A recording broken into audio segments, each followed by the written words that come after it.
Exactly ఈ రోజు 1 month కింద 12th అక్టోబర్ అండ్ ఈ రోజు 12th నవంబర్. ఏదో అలా సరదాగా అనుకొని 30 days 30 రీల్స్ వీడియోస్ తీద్దామని చెప్పి స్టార్ట్ చేసిన. అండ్ నిన్నటితోని ఆ 30 days 30 రీల్స్ వీడియోస్ రీల్స్ తీయడం అయిపోయింది. ఆ రోజు అన్నా కదా లైక్ 30 days వర్కౌట్ అయితే 100 days తీద్దామని. సో 30 days వర్కౌట్ అయిపోయినాయి. 100 days తీద్దాం. ఆ 30 days అంతా త్వరగా ఎట్లా అయిపోయినాయో కూడా తెలీదు.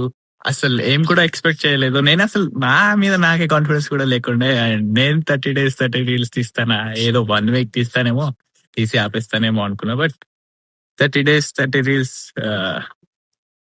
చేశాను. సో ఇప్పుడు కొత్త ఛాలెంజ్ మళ్ళీ స్క్రాచ్ నుంచి స్టార్ట్ చేద్దాం. Day 1 to 100 100 days చేస్తానా చేయనా, ఈ 100 days లో ఏమవుతుంది, నా లైఫ్ లో ఏమేమి చేంజెస్ అవుతాయి, నేను ఇంకా జిమ్ కూడా స్టార్ట్ చేసిన, ఇలా ఉన్న బాడీ ఎలా చేంజ్ అవుతుందో చూద్దాం. ఈ 1 month చాలా ఈజీగా తొందరగా అయిపోయింది. 100 days 100 days అంటే minimum 3 months plus days. So మీరు కూడా నాలాగా ఏందన్నా చేయాలనుకుంటున్నారా? సో ఫాలో కొట్టు, ఇద్దరం కలిసి 100 days లో లైఫ్ ని చేంజ్ చేయడానికి ట్రై చేద్దాం. బాయ్.